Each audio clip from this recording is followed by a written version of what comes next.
Alberto passou 40 anos dizendo que Maria era um peso em sua vida. Ele a humilhou em jantares, ignorou seus sentimentos e a tratou como se ela fosse descartável, como lixo. Mas agora, o silêncio do hospital é interrompido apenas pelo barulho das máquinas. Ele esperava pelos amigos influentes, pelos sócios, pela nova namorada, mas a sala está vazia, exceto por uma pessoa. Maria está ali, segurando sua mão com o mesmo carinho de 40 anos atrás. Por que ela ficou?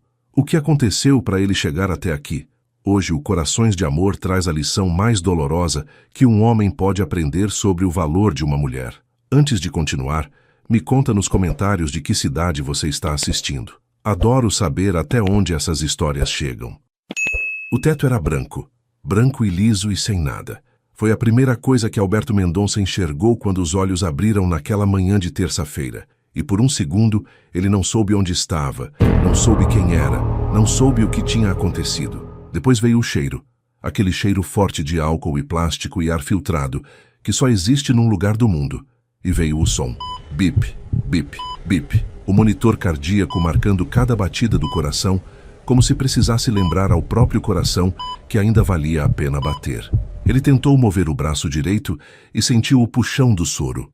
Tentou engolir e a garganta estava seca como a areia do cerrado em agosto.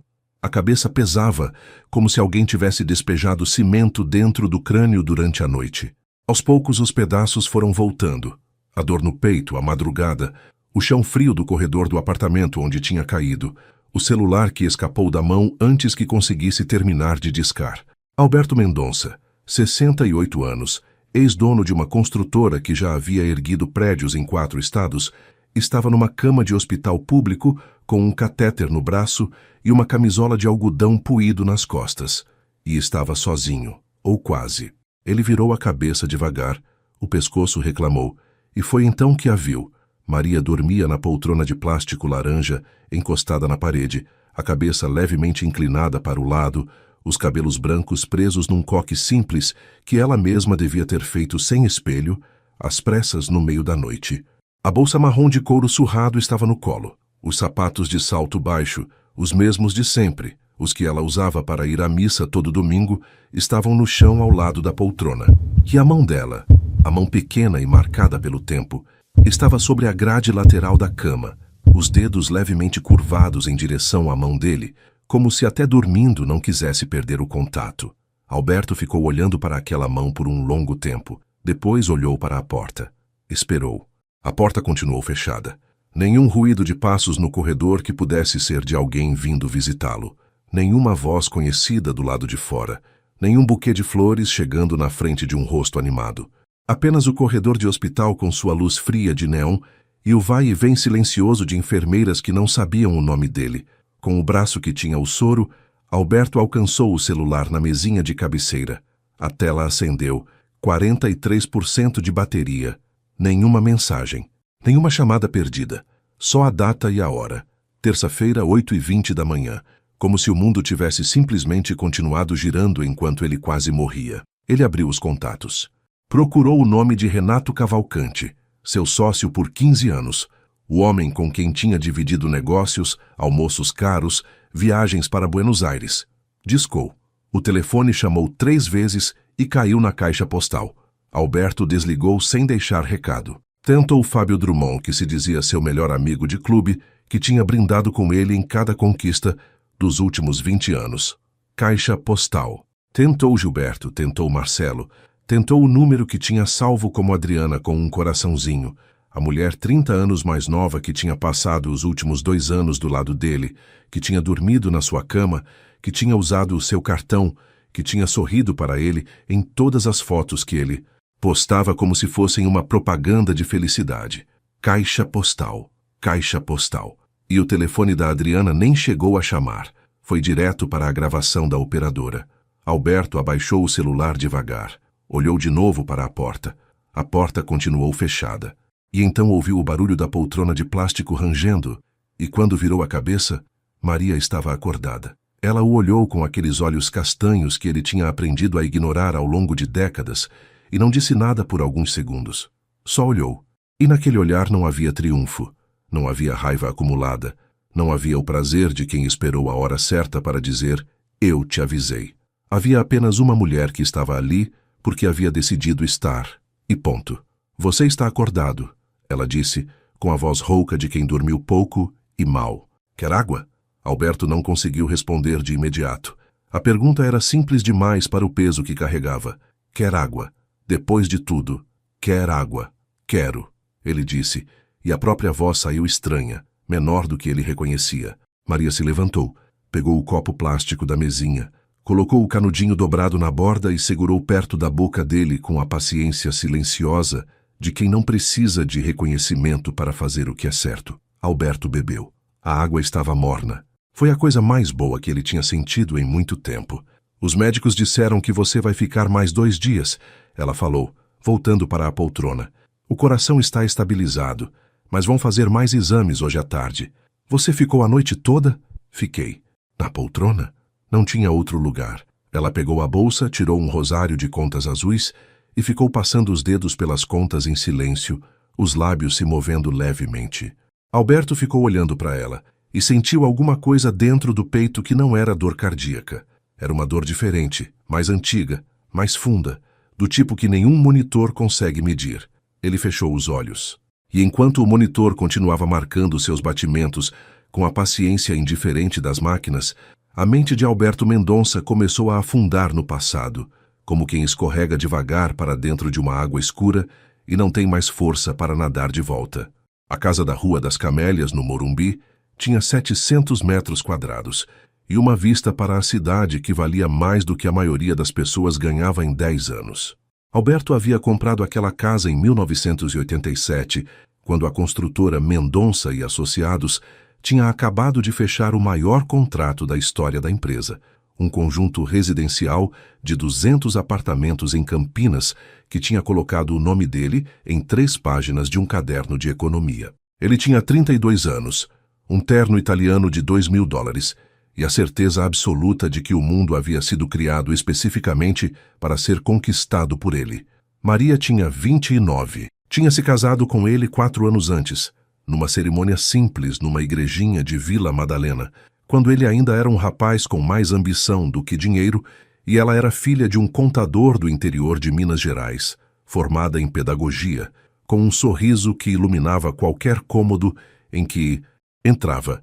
Naquele tempo, Alberto ainda sabia enxergar aquele sorriso. Ainda chegava em casa querendo encontrá-la. Ainda ligava do trabalho só para ouvir a voz dela entre uma reunião e outra. Não porque tinha algo importante para dizer, mas porque a voz dela tinha um efeito que ele nunca soube nomear e que mais tarde, quando não tinha mais acesso a ela, sentiria muita falta sem admitir para ninguém. Mas a casa da Rua das Camélias não tinha sido comprada para Maria. Tinha sido comprada para o Alberto que ele estava construindo. O Alberto que recebia clientes na sala de jantar com capacidade para 20 pessoas, que servia uísque escocês num bar decorado por um arquiteto famoso, que tinha a mulher apresentável à esquerda e os sócios à direita, e o orgulho no centro de tudo. Naquela noite de sábado de 1991, os convidados eram 8. Empresários, esposas, um vereador e sua assessora. A mesa estava posta com a louça importada, as taças de cristal, os guardanapos dobrados em forma de flor que Maria havia aprendido a fazer num vídeo de revista.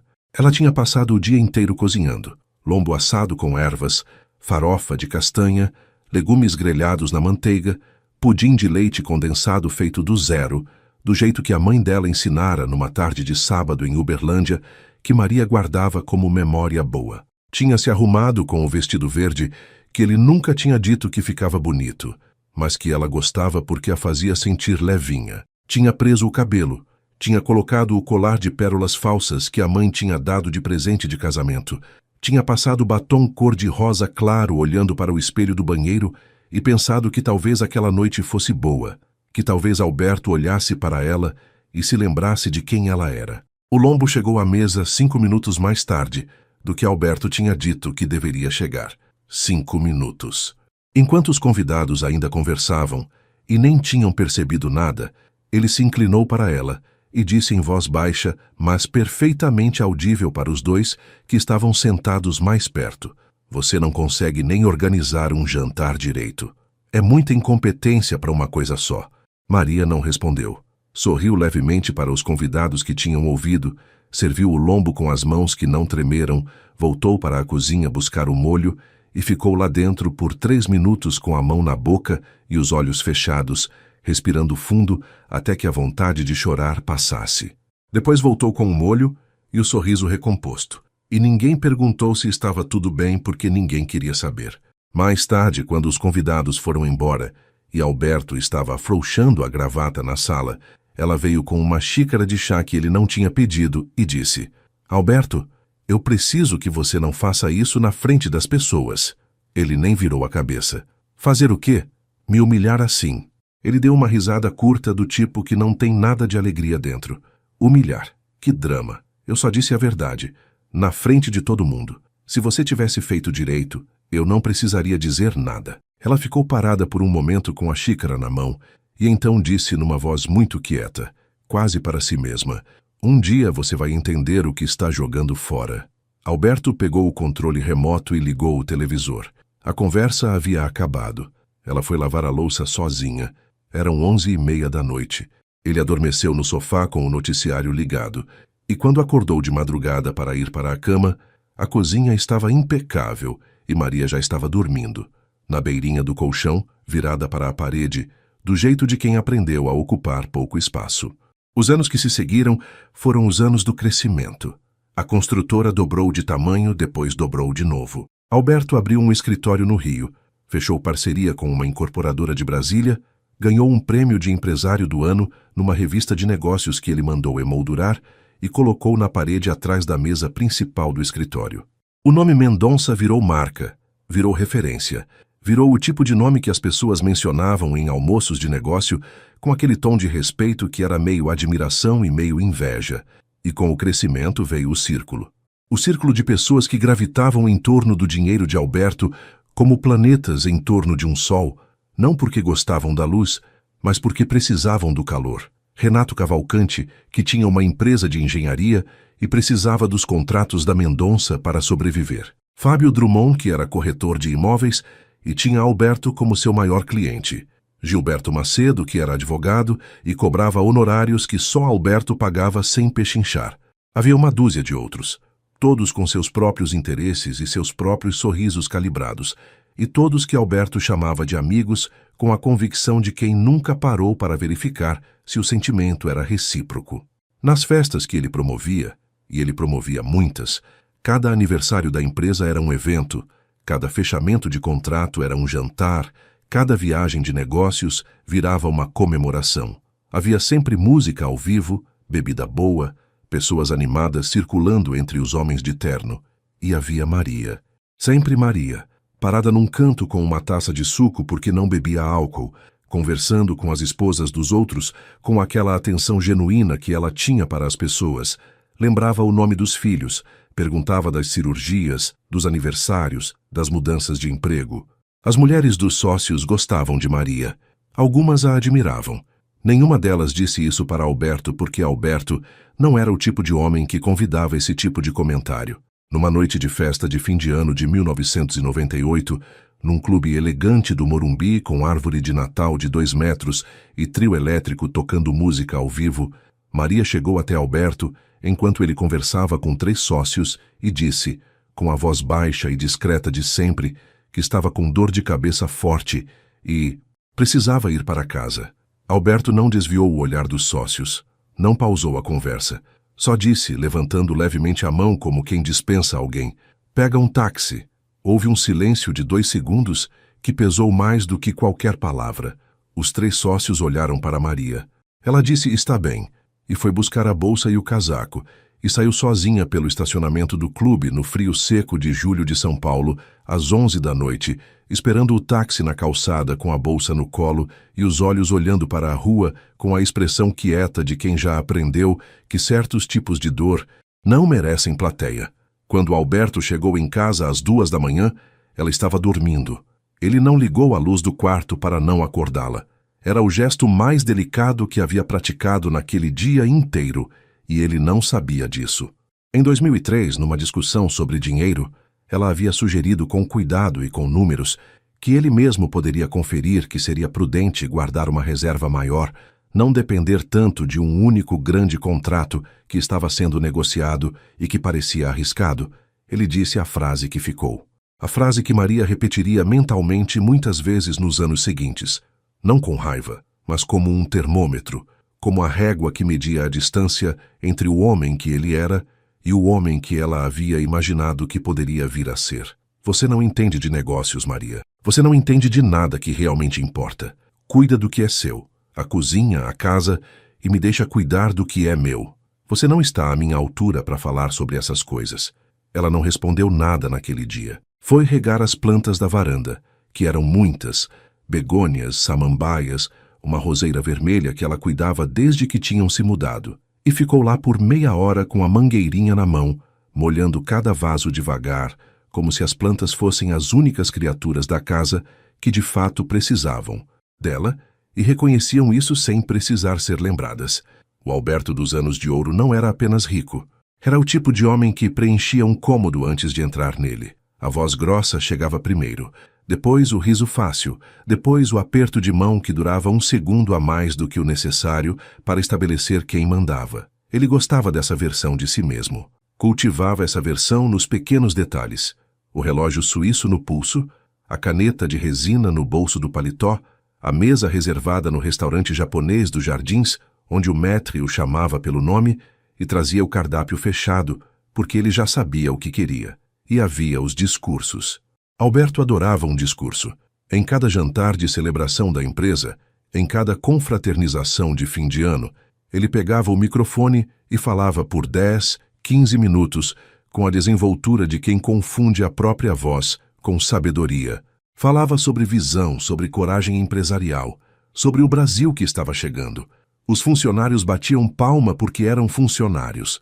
Os sócios batiam palma porque precisavam dos contratos. Renato Cavalcanti sempre ficava de pé para aplaudir, e Alberto achava que isso era admiração. Mas Renato era engenheiro o suficiente para calcular que um aplauso de pé custava 0 e rendia muito. Maria ia a esses eventos.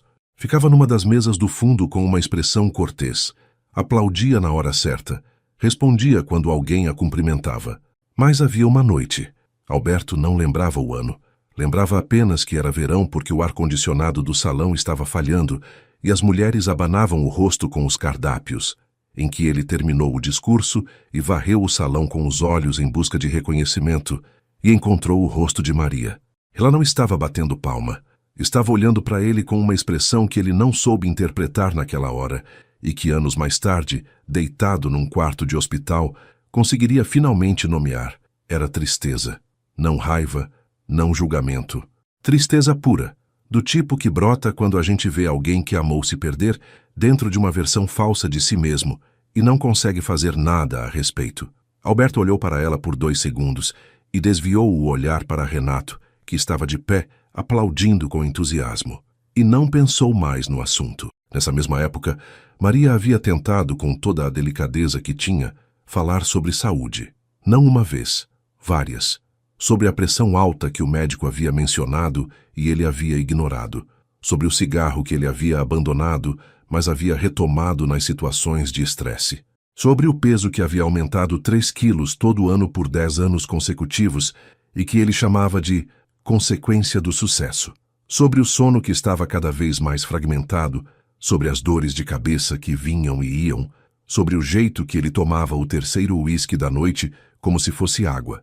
Você vai se matar trabalhando, Alberto, ela disse numa tarde de domingo, quando ele estava fechando planilhas no escritório de casa com a mesma intensidade de uma segunda-feira de manhã. O corpo tem limite. Você sabe disso. Ele não levantou os olhos da tela. Corpo é o que menos me preocupa. Tenho médico para isso. Você não vai ao médico faz 2 anos. Vou quando precisar. Quando você precisar, pode ser tarde demais. Ele finalmente levantou os olhos. Olhou para ela com aquela paciência ostensiva de quem acha que está sendo muito generoso ao tolerar a interrupção.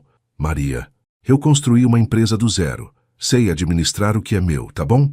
Ela ficou parada na porta do escritório por mais um momento, com as mãos cruzadas na frente do corpo, e então disse com uma voz muito tranquila: Tá bom, Alberto, e foi embora. e ele voltou para a planilha. E nenhum dos dois disse mais nada sobre o assunto naquele domingo, nem em muitos domingos que vieram depois. O infarto do miocárdio de Alberto Mendonça não veio como um raio. Veio como quase todos os infartos vêm, anunciado por meses de sinais que ele ignorou, porque sinais eram para pessoas que tinham tempo de prestar atenção neles. E Alberto Mendonça não tinha tempo para nada que não gerasse retorno financeiro mensurável. Mas antes do infarto, veio o divórcio. E antes do divórcio veio Adriana. Adriana Luz tinha 36 anos quando conheceu Alberto numa feira de imóveis em 2017. Ele tinha 62. Ela era representante comercial de uma empresa de acabamentos, usava perfume caro e sabia exatamente como olhar para um homem mais velho de forma que ele se sentisse jovem de novo. Alberto achou que estava tendo um caso passageiro. 6 meses depois estava pagando o aluguel de um apartamento no Itaim para ela. Quando Maria soube, e ela soube porque sempre soube, porque 40 anos ao lado de um homem ensinam coisas que nenhum detetive particular consegue revelar, ela não fez escândalo, não jogou prato, não ligou para os filhos, para transformar a situação em tribunal. Ela apenas arrumou uma mala, foi morar com a irmã por 3 semanas, contratou um advogado tranquilo e competente que um amigo da paróquia havia indicado e deu entrada no divórcio com a mesma tranquilidade de quem fecha uma conta que estava em aberto há tempo demais. Alberto ficou surpreso. Esperava choro, esperava súplica, esperava que ela brigasse pelo casamento da forma que ele havia imaginado que uma mulher brigaria, com desespero, com apelo emocional, com a fragilidade que ele sempre associou a ela, como se fragilidade e feminilidade fossem a mesma coisa. Em vez disso, recebeu os papéis do divórcio em mãos pelo advogado dela numa terça-feira de manhã, e naquela mesma tarde estava sentado no escritório olhando para aqueles papéis sem saber direito o que sentia. Havia algo que parecia alívio e que ele não conseguia admitir. Havia algo que parecia perda e que ele não conseguia identificar. Assinou.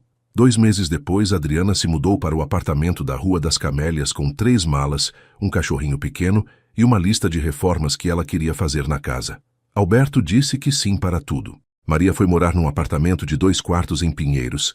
Levou as plantas da varanda, as fotos dos filhos, o colar de pérolas falsas, a Bíblia que tinha ganhado da mãe e a foto preto e branco da igrejinha de Vila Madalena.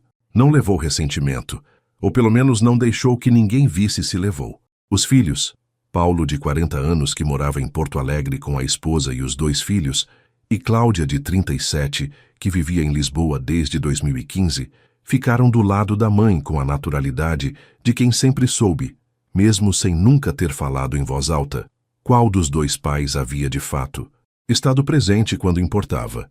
As ligações para o pai foram ficando mais esparsas, as visitas praticamente inexistentes. Alberto atribuía isso à distância, à correria da vida moderna, a qualquer razão que não exigisse que ele olhasse para dentro. A construtora, por sua vez, já não era o que tinha sido. Os anos entre 2015 e 2018 tinham sido pesados para o setor inteiro, e Alberto havia tomado decisões que, num tempo de vacas gordas, teriam sido apenas arrojadas, mas num tempo de vacas magras, eram simplesmente erradas. 2 contratos grandes quebraram antes de fechar. Uma incorporação no litoral de São Paulo virou processo judicial que consumiu 2 anos e dinheiro que ele não tinha mais. A empresa de Renato Cavalcante entrou em recuperação judicial, e com ela, uma cadeia inteira de dependências que Alberto nunca tinha parado para mapear, porque no auge nunca imaginou que precisaria. Em 2019, depois de quase 40 anos no mercado, a construtora Mendonça e Associados encerrou as atividades formalmente. Alberto liquidou o que pôde, pagou o que conseguiu, ficou com o apartamento do Itaim e uma reserva financeira que, no ritmo que Adriana gostava de gastar, durava talvez 18 meses. Adriana ficou mais 3 meses após a notícia do fechamento da empresa. Nesses 3 meses foi ficando mais quieta, mais ausente, com uma agenda social que de repente não incluía mais Alberto com a mesma frequência. Numa quinta-feira de outubro, ela chegou ao apartamento com 2 malas já prontas. Ele nunca soube quando ela as tinha feito. E disse, sem muita cerimônia, com o tom de quem ensaiou a fala no caminho: Alberto, você sabe que eu gosto de você, mas eu tenho minha vida toda pela frente ainda, entende? Não nasci para ser enfermeira de ninguém. Ele ficou parado na sala enquanto ela levava as 2 malas para um carro que havia parado na frente do prédio. Não perguntou quem estava dirigindo. Ficou parado até a porta fechar, e depois ficou parado mais um tempo, olhando para o espaço que ela havia deixado. O espaço no cabideiro sem os casacos dela, o espaço na bancada do banheiro sem os produtos dela, o silêncio, onde antes havia o barulho do cachorrinho que ela levou junto. Era um silêncio que ele conhecia, só que dessa vez não havia mais ninguém para preenchê-lo. Nos meses que se seguiram, Alberto tentou manter as aparências de uma vida que havia deixado de existir. Ligou para Renato, para Fábio, para Gilberto. Os almoços aconteceram, uma vez, 2, mas com uma frequência que foi minguando como água que escoa devagar por uma rachadura que você não consegue localizar. As conversas foram ficando mais curtas, as desculpas foram ficando mais elaboradas e menos críveis. Renato havia ligado uma vez em novembro, mas era para pedir um contato que Alberto tinha e que poderia ser útil para um novo projeto.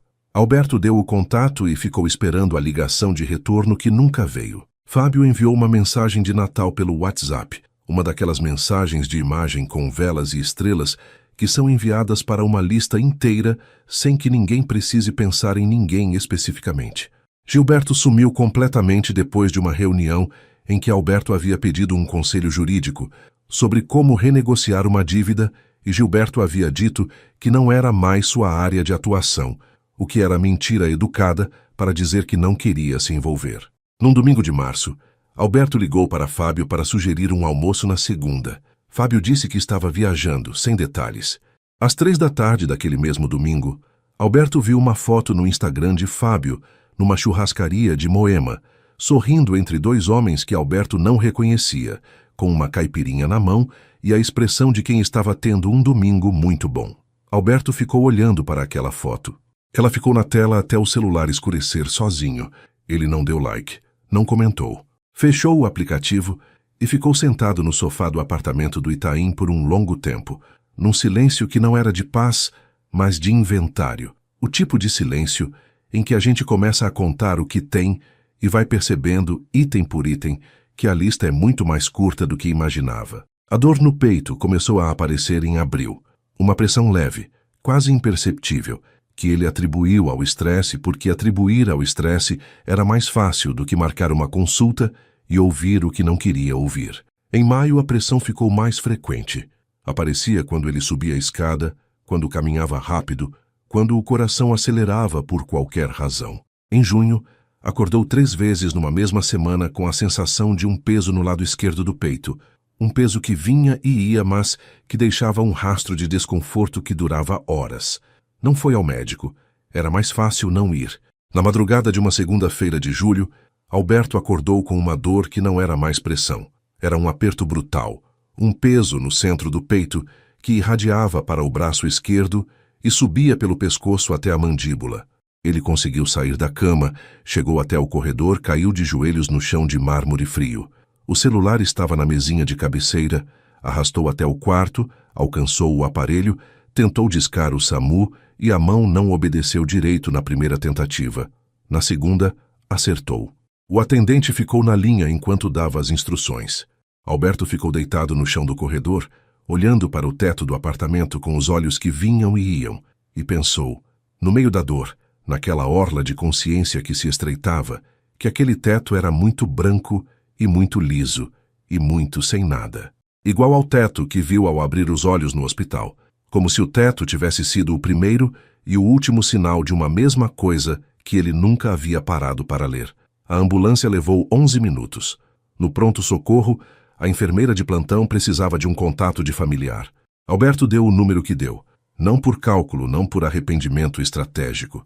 Deu porque era o único número que a mão conhecia de cor. O único que havia sobrado quando todos os outros viraram caixa postal. Maria atendeu no segundo toque. Era quase 1 da manhã. A enfermeira disse o nome do hospital. Maria disse, estou indo.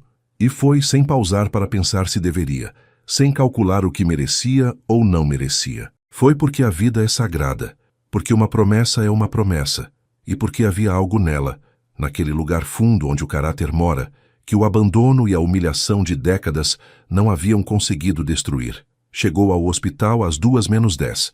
Assinou os papéis, conversou com os médicos, ficou no corredor enquanto estabilizavam Alberto, sentada numa cadeira de plástico, com o rosário na mão e os olhos fechados, rezando. Quando disseram que ele estava estável, pediu para ficar. A enfermeira viu que o prontuário dizia divorciada. Olhou para o rosto de Maria e disse: pode ficar, mas só tem a poltrona. Maria disse: a poltrona tá ótima. Você não precisava ficar, disse Alberto. Era a tarde do segundo dia. Ele estava sentado na cama, já sem o soro, tentando comer uma sopa hospitalar que não tinha sal nem graça. Maria tinha trazido uma quentinha de casa, frango grelhado com arroz e uma saladinha de beterraba com salsinha, mas a enfermeira havia dito que ainda não, que precisava esperar a liberação do médico para a dieta normal. Eu sei, disse Maria. Ela estava sentada na poltrona com um livro aberto no colo, mas não estava lendo. Os meninos sabem? Liguei para o Paulo no táxi. Ele queria vir, mas eu disse que não precisava, que você estava bem. A Cláudia mandou mensagem de manhã cedo. Acho que o Paulo avisou ela. Alberto colocou a colher na sopa. Ficou olhando para Maria com um olhar que ela não estava acostumada a ver nele. Sem a dureza, sem a pressa, sem a convicção de que tinha sempre razão. Só um olhar. Por que você não deixou eles vir? Porque você ia ficar envergonhado. Ela disse sem crueldade, como uma observação de quem conhece alguém há tempo demais para precisar ser gentil com a verdade. Você sempre teve vergonha de aparecer fraco. Ele não respondeu porque era verdade. Maria. Por que você veio? Ela fechou o livro, colocou no colo. Olhou para ele com aqueles olhos castanhos que ele havia ignorado por décadas. A enfermeira ligou e eu vim. Não é isso que eu estou perguntando. Ela ficou em silêncio por um momento. O corredor lá fora fazia os ruídos de todo o hospital. Rodinhas de maca, passos, uma voz chamando algum nome ao longe. Eu não estou aqui pelo homem que você se tornou, Alberto, ela disse com uma voz que era tranquila como água funda. Estou aqui pela promessa que eu fiz. E pelo caráter que você nunca conseguiu tirar de mim. Ele abriu a boca, fechou. Abriu de novo. Você devia me odiar. Já passei por isso, ela disse simplesmente. Faz tempo. O ódio cansa, Alberto. E eu sou velha demais para carregar peso que não é meu. Eu tirei muita coisa de você. Tentou, foi o que ela disse. E havia nessa palavra uma precisão que ele levou alguns segundos para processar completamente. Tentou tirar minha autoestima. Tentou me fazer acreditar que eu era menos. Tentou me diminuir na frente das pessoas que eu precisava respeitar. Mas caráter não se rouba assim. Caráter é a única coisa que ninguém consegue tirar da gente se a gente não entrega. Os olhos de Alberto arderem. Ele piscou. Arderam mais. Eu liguei para todo mundo, disse ele por fim, com a voz menor do que o normal. Renato, Fábio, Gilberto, Adriana. Ninguém atendeu. Parou. Recomeçou. 20 anos construindo essas amizades. Jantares, viagens, dinheiro. E no momento que precisei era a caixa postal. Maria não disse nada. Esperou. Você é a única pessoa que atendeu. Eu sei. Por que, Maria? Ela olhou para ele por um longo tempo antes de responder. Quando falou foi devagar, escolhendo as palavras com o cuidado de quem aprendeu que as palavras certas ditas na hora certa podem fazer o que nenhum remédio consegue. Porque quando você planta pelo interesse, você colhe silêncio. E quando você planta com o coração, você colhe presença. Eu não vim porque você merece, Alberto. Vim porque eu decidi faz muitos anos que não ia deixar o que os outros fazem comigo decidir quem eu sou. Ele ficou olhando para ela. Uma lágrima desceu pelo lado esquerdo do rosto. Só uma, devagar. E ele não tentou esconder. Não porque havia decidido ser vulnerável. Porque não tinha mais energia para fingir que não era. Ainda dá tempo? Ele perguntou. E a pergunta era maior do que cabia numa frase curta. Maria pegou o livro de volta. Abriu numa página qualquer. Sempre dá tempo enquanto o coração ainda bate. Você ouviu o monitor esta manhã? Ouvi. Então ainda dá tempo. Alberto recebeu alta numa sexta-feira de manhã com uma lista de restrições que o médico explicou em detalhes. Dieta sem sal, medicação diária, repouso nas primeiras semanas, caminhada leve depois, acompanhamento cardiológico a cada 3 meses pelo resto da vida. O médico disse que ele havia tido sorte, e Alberto ouviu essa palavra de um jeito completamente diferente do que a havia ouvido em toda a vida. Sorte. Durante 40 anos, havia atribuído tudo o que tinha à competência, à visão, ao trabalho duro. Mas ali, de camisola hospitalar com um prontuário nas mãos, percebeu que a maior parte tinha sido sorte e que havia desperdiçado boa parte dela de um jeito que nenhuma competência do mundo poderia explicar ou desfazer. Maria havia trazido uma sacola com roupas limpas, calça de algodão cinza, camisa de botão azul, tênis velho que ele usava aos fins de semana. Nada elaborado. Ele se vestiu no banheiro do quarto, devagar, sentindo o peso do próprio corpo de um jeito completamente novo. Não o peso de quem carrega fardos demais, mas o peso de quem está presente de verdade. O peso sólido e simples de um corpo que ainda está aqui, que ainda respira, que ainda tem tempo se souber o que fazer com ele. Quando saiu do banheiro, ela estava de pé com a bolsa no ombro. Pronta. Vou chamar um aplicativo para você, disse ela. Maria. Ela parou. Não quero ir para o apartamento do Itaim. Ela o olhou. Onde você quer ir? Ele precisou de um momento. Não porque não soubesse a resposta, mas porque dizer aquela resposta em voz alta era o tipo de vulnerabilidade que ele havia passado 68 anos aprendendo a engolir antes que chegasse à garganta. Posso ficar uns dias no seu apartamento? Disse ele. Só até me organizar um pouco. Durmo no sofá. Não vou ser incômodo. Maria ficou olhando para ele. Olhou para o rosto que havia envelhecido de um jeito que ela não tinha acompanhado de perto, para os ombros que haviam afundado, para as mãos que seguravam a sacola do hospital com uma humildade que ela nunca havia visto naquelas mãos. As mesmas mãos que tinham assinado contratos milionários, que tinham gesticulado em discursos, que tinham afrouxado gravatas com a arrogância tranquila de quem acha que o mundo espera. O prédio não tem elevador, ela disse por fim. Eu subo devagar. São 4 lances de escada. Eu subo. Ela pegou a sacola das mãos dele sem pedir licença. Disse, então vamos. Saíram pela porta principal do hospital, no meio da movimentação de uma sexta-feira de manhã. Maqueiros empurrando camas com rodas, famílias chegando de visita, uma criança correndo pelo corredor até a mãe segurar, um senhor numa cadeira de rodas sendo empurrado pela filha que falava no celular ao mesmo tempo com aquela destreza particular de quem aprendeu que a vida não para nada. O sol bateu em cheio quando cruzaram a porta automática. Aquele sol paulistano de inverno que é mais luz do que calor, que clareia sem aquecer, que faz tudo parecer mais nítido do que é. Alberto parou por um segundo na calçada, fechou os olhos e deixou o sol bater no rosto. Não disse nada. Não precisava dizer nada. Maria parou do lado dele e esperou sem pressa, com a sacola nos 2 braços cruzados na frente do corpo. Quando ele abriu os olhos, a olhou. Obrigado, disse ele. E a palavra saiu de um lugar que não usava há muito tempo, de dentro, de verdade, sem cálculo e sem protocolo. Ela não disse de nada. Disse, o táxi está chegando, e caminhou em direção ao meio-fio. No táxi para Pinheiros, Alberto ficou olhando pela janela para a cidade que havia ajudado a construir.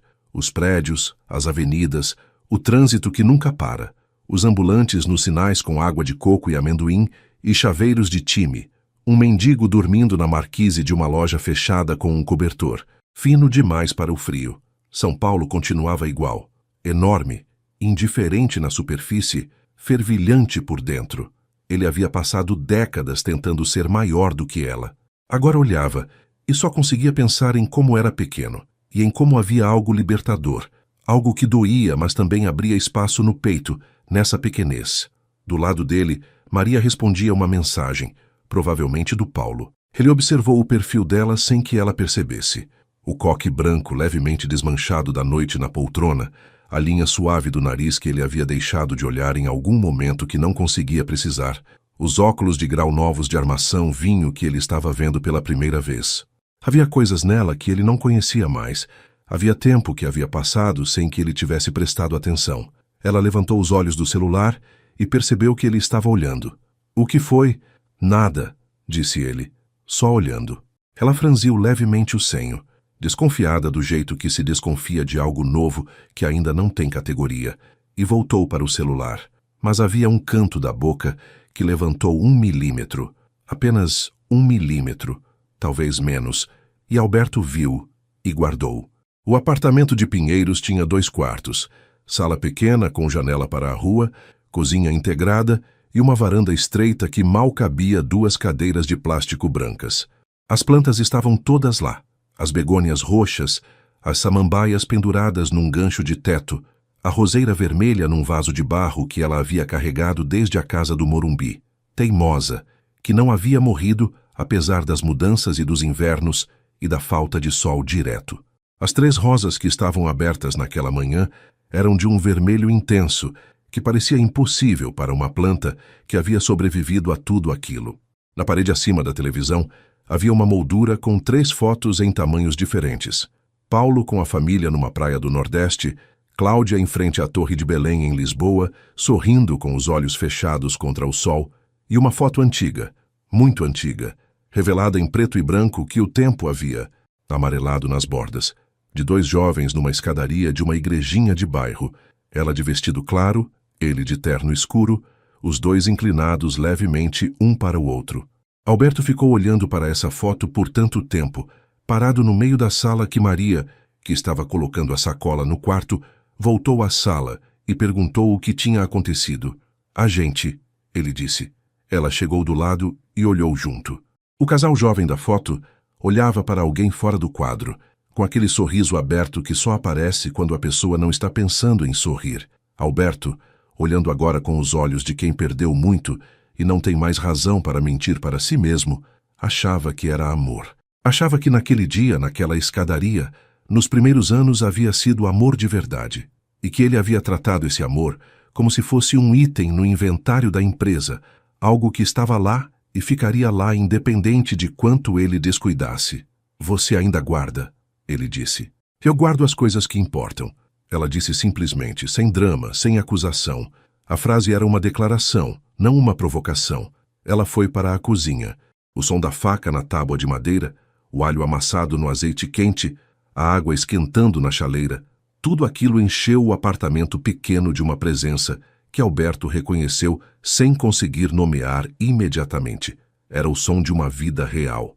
Uma vida sem verniz, sem plateia, sem o tipo de performance que ele havia confundido com existência por tanto tempo. Ele foi até a varanda e ficou olhando para a rua lá embaixo. Uma criança pequena passava de bicicleta com o pai correndo do lado, segurando levemente o bagageiro, sem que a criança percebesse. Um casal de idosos caminhava de mãos dadas no ritmo lento de quem não tem mais pressa de nada, e descobriu que esse é o ritmo certo. Uma mulher parou na calçada para cheirar o pão que sobressaía da sacola de feira, com uma satisfação completamente desproporcional à situação, e completamente real, completamente presente, do tipo que só aparece quando a pessoa está de fato ali, dentro daquele momento, sem estar em nenhum outro lugar ao mesmo tempo. Alberto ficou olhando para tudo isso sem pressa. Ouviu Maria cantarolar baixinho na cozinha, uma musiquinha que ele não conseguiu identificar, uma melodia antiga de novela ou de rádio, o tipo de coisa que as pessoas cantam sem perceber que estão cantando. Ficou ouvindo esse som por um longo tempo, apoiado no corrimão da varanda, com o sol fraco de inverno no rosto e o cheiro de alho vindo da cozinha e as 3 rosas vermelhas da roseira teimosa bem do lado da mão direita. Ele não sabia o que viria depois. Não sabia se Maria um dia o perdoaria da forma completa, ou se o perdão já tinha acontecido de um jeito silencioso que ele não tinha presenciado. Não sabia se Paulo e Cláudia queriam reconstruir alguma coisa com o pai, ou se haviam construído as próprias vidas com os próprios alicerces e não precisavam mais dos dele para se sustentar. Não sabia se havia algo a recuperar do casamento, ou se o que havia à frente era algo inteiramente diferente, menor, mais honesto, sem o peso de tudo que havia sido errado e sem a ilusão de que o errado podia ser desfeito como se desfaz um contrato. Mas sabia, com a clareza simples e direta de quem quase morreu e ficou, que aquele apartamento pequeno de 2 quartos em Pinheiros, com as plantas na varanda e o cheiro de caldo de legumes na cozinha, e a mulher que havia prometido ficar, e havia ficado mesmo quando não era obrigada, era mais do que a maioria das pessoas encontra em uma vida inteira, e que ele havia passado décadas olhando para o horizonte em busca de algo maior, sem perceber que o maior já estava ali, do lado, cantarolando baixinho e regando as plantas toda manhã. A voz de Maria veio da cozinha. Alberto, você quer colocar a mesa ou prefere descansar? Ele ficou em silêncio por um momento, olhou para as rosas, olhou para a rua, virou as costas para a janela. Eu coloco, respondeu, e foi procurar os pratos. Devagar, com cuidado, sentindo o peso dos próprios passos de um jeito completamente novo. Não o peso de quem carrega o mundo nas costas, mas o peso de quem finalmente parou de tentar carregar o que nunca foi dele. O peso real, humilde e bom de um homem que ainda está aqui, que ainda tem tempo, que abriu uma gaveta num apartamento que não era seu e encontrou 2 pratos simples de cerâmica branca e os colocou na mesa como se fosse o gesto mais importante que já havia feito na vida. Lá fora, São Paulo continuava. Os carros, as buzinas, o barulho que nunca para. Mas dentro daquele apartamento de Pinheiros, naquela tarde de sexta-feira de inverno, havia um silêncio diferente. Um silêncio que não estava vazio. Um silêncio que estava, pela primeira vez em muito tempo, completamente cheio. Sabe, eu fico pensando em quantas Marias existem por aí. Mulheres que seguraram a mão de alguém que nunca soube dar valor. Que ficaram quando tinham todo o direito de ir embora. Que carregaram uma promessa com mais cuidado do que o outro. Carregou o casamento inteiro. E fico pensando também nos Albertos, nos homens e nas mulheres, que só entenderam o valor do que tinham quando já não tinham mais. Que precisaram de um quarto de hospital vazio para enxergar o que estava do lado deles a vida toda. Se essa história te tocou de algum jeito, me escreve nos comentários uma coisa só. A palavra ficou é a palavra dessa história. A palavra de quem fica quando todo mundo vai embora. E me conta também, qual foi o momento que mais pesou para você? Quando o celular não tocou nenhuma vez? Quando Maria disse que estava ali pelo caráter que ele nunca conseguiu tirar dela? Ou quando ele colocou aqueles 2 pratos simples na mesa como se fosse a primeira coisa boa que fazia na vida? Me fala de qual cidade você está assistindo. Juro que leio cada comentário. Se essa história merece chegar em mais gente, deixe o seu like e compartilha com alguém que precisa ouvir isso hoje. Pode ser aquela pessoa que está passando por um momento difícil. Pode ser alguém que você ama e quer lembrar que ainda dá tempo. E se você quer continuar recebendo histórias que fazem bem pro coração, se inscreve no canal. A gente tem muito mais por vir. Até a próxima história. E cuida de quem você ama.